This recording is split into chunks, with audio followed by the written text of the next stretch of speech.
محمد رسول اللہ۔ آپ کے باپ کا کلمہ بھی یہی تھا، آپ کے دادا کا کلمہ بھی یہی تھا، پردادا کا بھی کلمہ یہی تھا، سالوں پہلے بھی جائیں تو صحابہ تابعین اولیاء کا کلمہ بھی یہی تھا۔ 14 صدیاں بیت گئی، ہر صدی میں یہی کلمہ، اور آج بھی ہم اس کلمے کو ایک ایک بار نہیں سینکڑوں مرتبہ پڑھتے ہیں، اپنے بچوں کو بھی یہی یاد دلاتے ہیں۔ لیکن کبھی یہ کیوں نہیں کہتے کہ یہ کلمہ بہت پرانا ہے، اسی کو کیوں پڑھا جاتا ہے؟ نیا کلمہ نہیں آئے گا، پرانا ہے سب کو پتا ہے، لیکن پڑھنے میں کبھی کسی کو اکتاہٹ بھی نہیں آتی۔ کلمہ طیبہ جو پڑھتا ہے اسے اندازہ ہوتا ہوگا شوق سے اس کا ورد کرتا ہے۔ جہاں پر بھی ذکر کر کے دیکھیں آپ لا الہ الا اللہ محمد الرسول اللہ کا، اکتاہٹ نہیں آتی، بے چینی نہیں ہے، اس میں جدت ہے، اس میں نیا پن ہے۔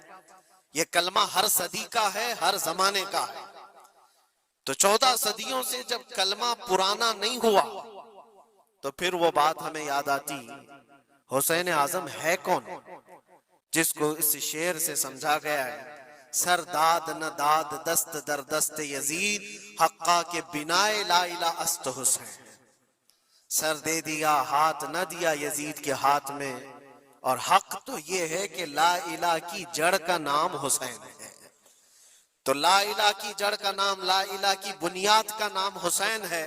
تو جس طرح کلمہ پرانا نہیں ہوتا، اسی طرح حسین کا تذکرہ بھی کبھی پرانا نہیں ہوتا۔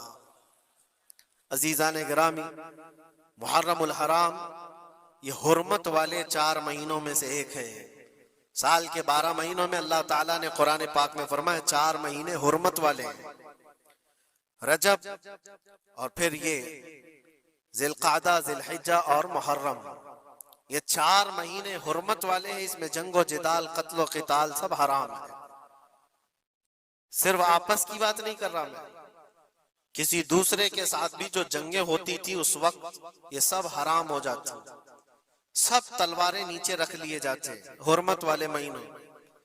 لیکن تف ہے، لعنت ہے اس یزیدی فوج پر جس نے حرمت والے مہینے کا بھی خیال نہیں کیا، اور نہ ہی کفار و مشرکین سے ان کا مقابلہ تھا، بلکہ رسول اللہ کے گھر والوں سے مقابلہ تھا، اہل بیت اطہار سے مقابلہ تھا۔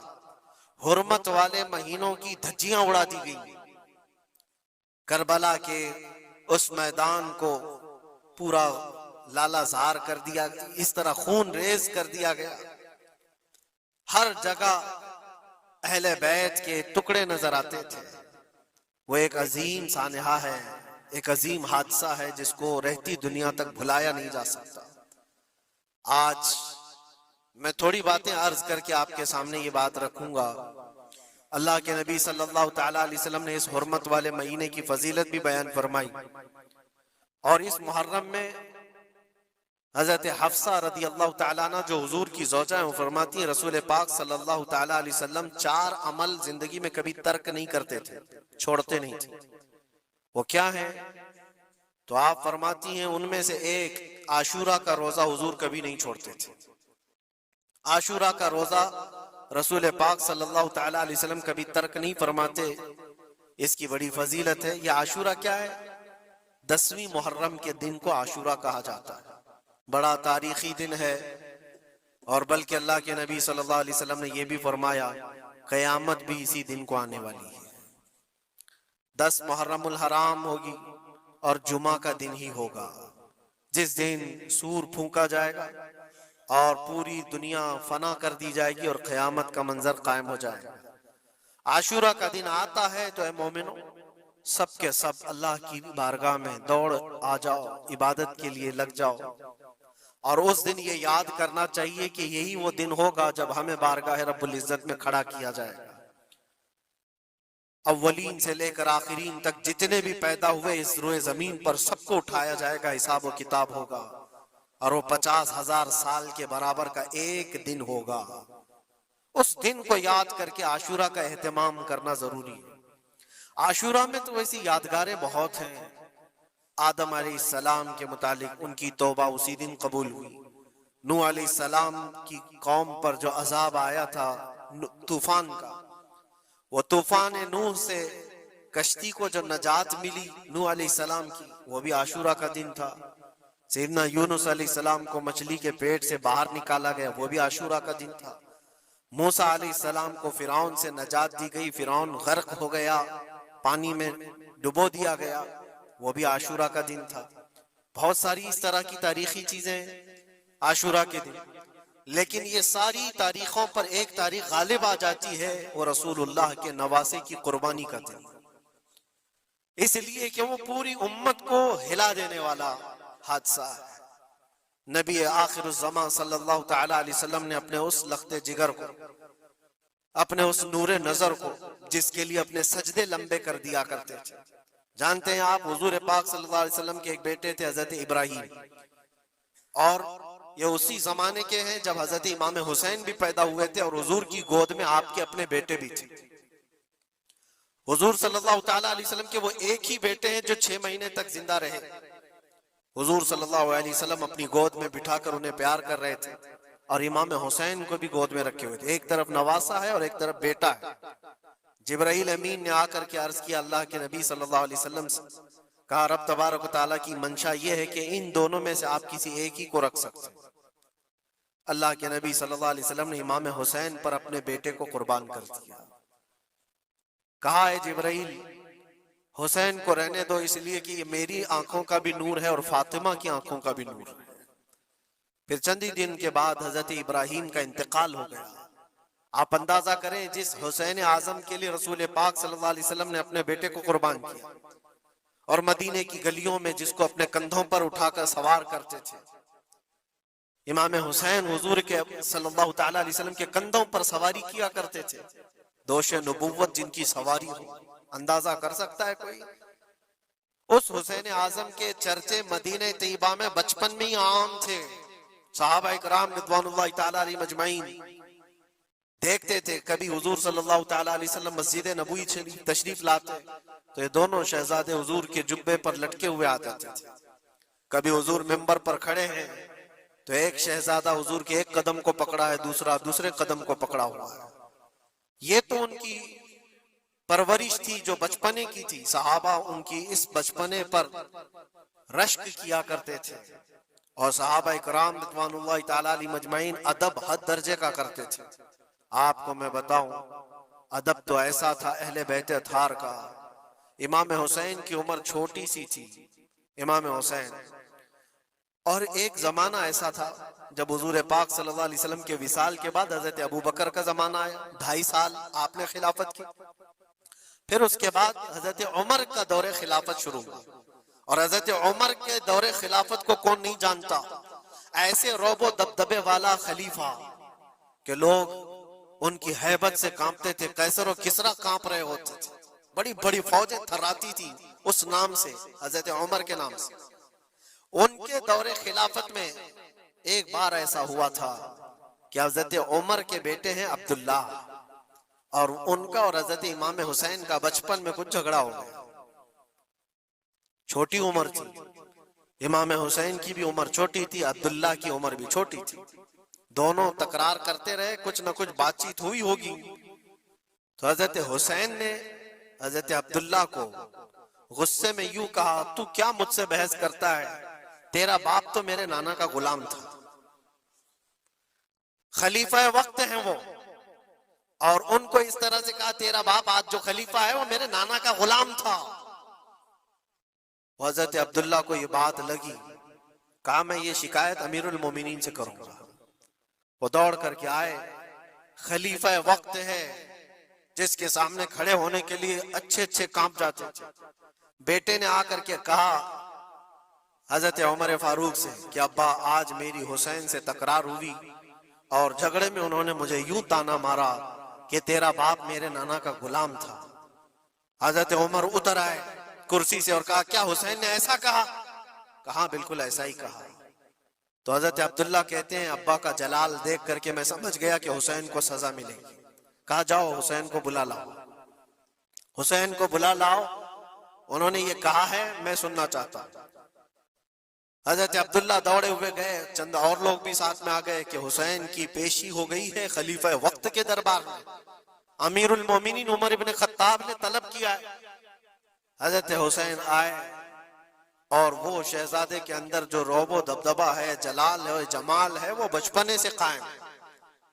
رسول اللہ صلی اللہ علیہ وسلم کا لعاب پاک جس نے پیا، خلیفہ وقت کے سامنے آ کر کھڑے ہوئے، حضرت عمر نے پوچھا حسین میرے بیٹے کو کیا آپ نے ایسا کہا ہے کہ تیرا باپ میرے نانا کا غلام تھا؟ حضرت حسین نے کہا ہاں میں نے کہا ہے۔ ڈر کس بات کا، خوف کس بات کا؟ جو کہا ہے وہ کہہ رہا ہوں، ہاں میں نے کہا۔ حضرت عمر نے کہا کیسے کہے بتاؤ، کس طرح سے تم نے کہا تھا، بول کے بتاؤ۔ حضرت حسین نے کہا میں نے عبداللہ سے یہ کہا تیرا باپ میرے نانا کا غلام تھا۔ حضرت عمر نے کہا اور ایک بار بولو۔ حضرت حسین نے پھر کہا عبداللہ تیرا باپ میرے نانا کا غلام تھا۔ حضرت عمر نے کہا اور ایک بار بولو۔ 3 بار بولنے کے بعد ان کے دونوں بازو پکڑ کر کے گھٹنے زمین پر ٹیک دیا۔ حضرت امیر المومنین کہتے ہیں میری بخشش کے لیے تمہارے جملے ہی کافی ہو گئے، آپ نے جو مجھے سند دی ہے اے حسین بس یہ جملہ کل قیامت کے دن بھی کہہ دینا، جب میرا حساب ہو رہا ہو تو اتنا کہہ دینا عبداللہ کا باپ عمر میرے نانا کا غلام تھا۔ اس لیے کہ رسول کریم صلی اللہ علیہ وسلم نے فرمایا ہے الحسن والحسین سیدہ شباب اہل الجنہ، حسن اور حسین جنتی جوانوں کے سردار ہیں۔ یہ جسے اجازت دے دیں وہ جنت میں چلا جائے گا، جسے یہ کہہ دیں وہ کہ یہ میرے نانا کا غلام ہے۔ مجھے بتاؤ میرے عزیزو، اس حسین اعظم کی بات میں کر رہا ہوں، وقت کا باروب خلیفہ امیر المومنین عمر ابن خطاب جن کے سامنے گھٹنے ٹیک کر کے بیٹھے اور کہے یہ جملہ دوبارہ کہو، ان کا مقام کیا ہو سکتا ہے؟ حد درجے کا ادب صحابہ اکرام کے اندر تھا۔ اور ایک مرتبہ ایسا بھی ہوا تھا، حضرت عمر ممبر پر کھڑے تھے، حضرت امام حسین اپنے گھر سے دوڑتے ہوئے آئے۔ یہ وہ منظر تھا جب انہوں نے اپنے نانا کو ممبر پر خطبہ دیتے ہوئے سنا ہے۔ زمانہ انہوں نے آنکھیں کھولی ہیں حضور کی گود میں، بچپنا پایا ہے رسول اللہ کے گھر میں، اور دیکھا ہے سب سے پہلے خطبہ دیتے ہوئے تو اپنے نانا کو دیکھا تھا، لیکن جب رسول کریم صلی اللہ علیہ وسلم کی وفات ہو گئی تو پورا اندھیرا سا چھایا ہوا تھا۔ حضرت امام حسین ان کے متعلق ہے کہ ایک بار حضرت عمر ممبر پر کھڑے تھے، وہ دوڑتے ہوئے آئے مسجد میں، حضرت حسین کو ایسا لگا کہ رسول اللہ خطبہ دے رہے ہیں۔ وہ یادیں کہاں سے جاتی جو رسول اللہ کو خطبہ دیتے ہوئے دیکھا تھا۔ دوڑتے ہوئے آئے، دیکھا عمر فاروق خطبہ دے رہے ہیں، تو چیخ کر کے کہا کہ آپ میرے نانا کے ممبر سے اتر جاؤ، یہ میرے باپ کا ممبر ہے، اپنے باپ کے ممبر پر جاؤ، تمہارے باپ کے ممبر پر جاؤ۔ حضرت عمر اتر گئے، یہ نہیں کہ خطبہ قائم رکھا، فوراً اترا ہے اور شہزادے کو پکڑ کر کے رونے لگ گئے۔ سچ کہا ہے حسین، یہ ممبر تو تمہارے گھر کا ہی ہے، یہ ممبر تمہارے باپ کا ہے، تمہارے نانا کا ہے، اور انہوں نے یہ عزت بخشی ہے ہمیں کہ ہم اس ممبر پر کھڑے ہوتے ہیں۔ اگر آپ اجازت دیں تو میں خطبہ دوں ورنہ میں یہیں بیٹھا، اگر آپ اجازت دیں تو میں خطبہ دوں ورنہ میں یہیں بیٹھا رہوں۔ یہ مقام تھا امام حسین کا، بچپنے کی بات کر رہا ہوں۔ پھر انہوں نے کہا آپ خطبہ دیں، حضرت عمر خطبہ دینے لگے۔ عزیزان گرامی، رسول کریم صلی اللہ تعالیٰ علیہ وسلم کے اس عظیم خانوادے کی بات کر رہا ہوں۔ دنیا نے امام حسین کی داستانِ کربلا کی بہت سنائی، اور ہم بھی سناتے رہے اور سنتے بھی رہے۔ وہ تو آخری وقت کی قربانیاں ہیں، جب آپ کی زندگی پاک تمام ہونے کو آئی اس وقت تو کربلا میں پہنچے، لیکن آپ کی ابتدائی زندگی اور آپ کی جوانی، یہ سب معاملات ہر نوجوان کے سامنے ہونا چاہیے۔ اگر نوجوان آج ہمارا یہ کہتا ہے کہ میرا آئیڈیل حسین ہے، تو اس کو حسین کی زندگی پڑھنا چاہیے۔ اگر وہ پڑھے گا تو یزیدیوں کی طرح جینا چھوڑ دے گا، جینے کا طریقہ یزیدیوں کی طرح اور نعرے حسین کے ہوں تو یہ زمین و آسمان کا فرق ہے میرے عزیزوں۔ سیدنا امام حسین رضی اللہ تعالیٰ عنہ کے گھرانے کی بات میں آپ کو کہوں، ایک بار حضور پاک صلی اللہ تعالیٰ علیہ وسلم حضرت فاطمہ کے گھر تشریف لائے تھے۔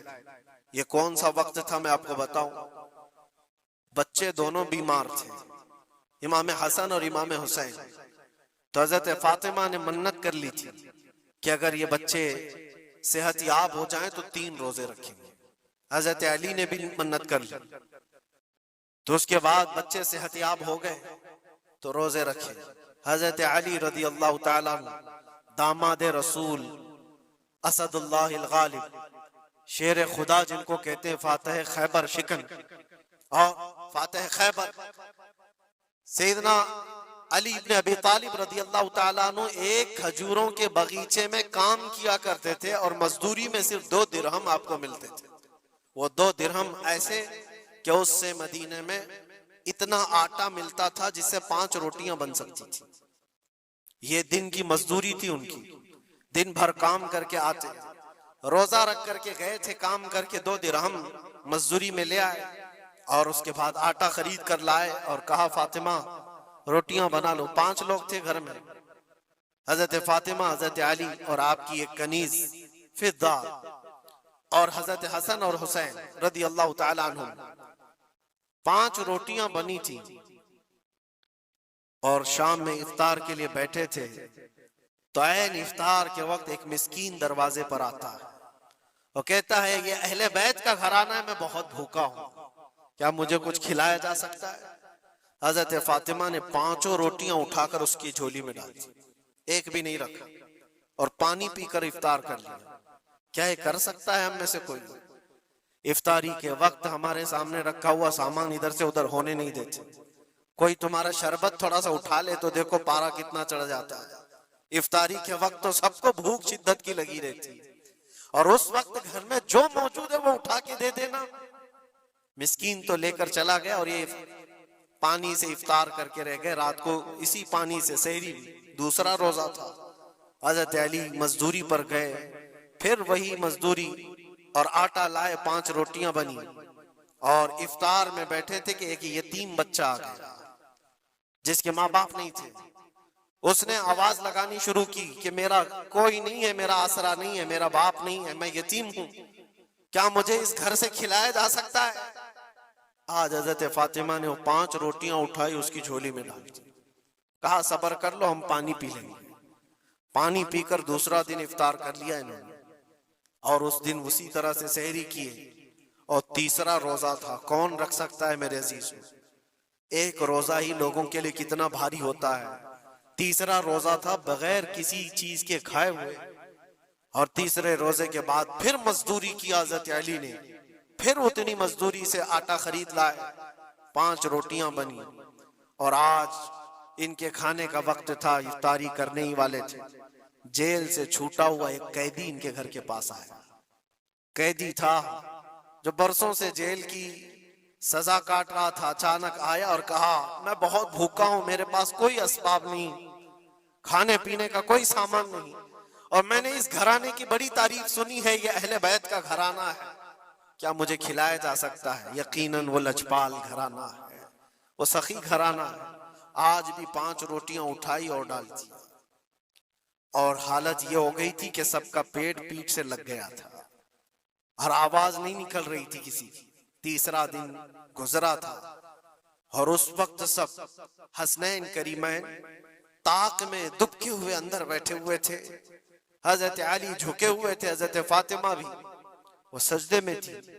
رسول کریم صلی اللہ تعالی علیہ وسلم اس حالت میں اس گھرانے میں تشریف لاتے اور آئے. آواز دیا تو آواز کسی کی نکل نہیں رہی، سناٹا ہے گھر میں. دیکھا تو حسنین کریمین جسم پورا لاغر دکھ رہا ہے، دیوار سے دبکے ہوئے بیٹھے ہیں. حضرت فاطمہ الگ، حضرت علی الگ. یہ کیا منظر ہے؟ یہ اہل بیت وہ ہیں جو فاقہ کرتے تھے لیکن شکایت کسی کے پاس کرتے نہیں تھے. یہ نہیں کہ ہمارے گھر میں کچھ نہیں ہے، کبھی نہیں کہا. اسی طرح بیٹھے رہے. اللہ کے نبی صلی اللہ علیہ وسلم پوچھ رہے تھے تمہیں کیا ہو گیا؟ اسی اسنا میں ان کا جواب آنے سے پہلے جبرائیل امین آیت لے کر کے آ گئے. آیت لے کر کے آ گئے. قرآن پاک کی آیت سورہ دہر میں آج بھی موجود ہے. اللہ تعالیٰ فرماتا ہے وَيُطْعِمُونَ الطَّعَامَ عَلَى حُبِّهِ مِسْكِينًا وَيَتِيمًا وَأَسِيرًا اے رسول پاک، یہ وہ گھرانہ ہے جو اللہ کی محبت میں کبھی مسکین کو کھلاتا ہے، کبھی یتیم کو کھلاتا ہے، اور کبھی قیدیوں کو کھلاتا ہے۔ اور حضور کو حضرت جبرائیل نے بشارت دی، نہ وہ مسکین گھر پہ آیا تھا، نہ یتیم گھر پہ آیا تھا، نہ قیدی گھر پہ آیا تھا، وہ تو اللہ کا فرشتہ تھا جو اہل بیت کا امتحان لے رہا تھا۔ اور یہ اہل بیت کا گھرانہ امتحان میں مکمل کامیاب ہے، اور ان کے کھانے کے لیے اللہ تعالیٰ جنت سے کھانے نعمت اتار رہا ہے۔ یہ وہ گھرانہ تھا۔ کیا اس صبر کو آپ دیکھ سکتے ہیں بچپن میں جہاں اتنا صبر سکھایا گیا ہو؟ بچوں نے یہ الجھ کر کے کہا ہو کہ ماں کیوں دے رہی ہو روٹیاں، ہمارے لیے بھی تو کچھ رکھو۔ یہ وہ آداب تھے، یہ وہ پرورش تھی جو کربلا کے میدان میں ان کو جبل استقامت بنایا ہوا تھا۔ ٹس سے مس نہیں ہوتے تھے، یہ اچانک آئی ہوئی پرورش نہیں تھی، اچانک ملی ہوئی تربیت نہیں تھی، ان کی گٹھی میں گھول کر کے پلائی گئی ہوئی تربیت تھی۔ حسنین کریمین کو یہ صبر و استقامت ان کی ماں اور ان کے باپ نے اس وقت سے دیا ہے جب ابھی وہ شعور کی آنکھیں کھول رہے تھے۔ عزیزان گرامی وقار، استقامت کس کو کہتے ہیں؟ یہی ایک جملہ، ایک لفظ یاد کر لو، بس کافی ہے۔ آج میرا میسج اتنا ہی ہے۔ استقامت ہے صرف اور صرف ظلم سہ کر کے مر جانا، یہ کوئی کمال کی بات نہیں۔ ظالم کے سامنے ڈٹے رہنا اور حق بات کا اعلان کرنا، یہ استقامت ہے۔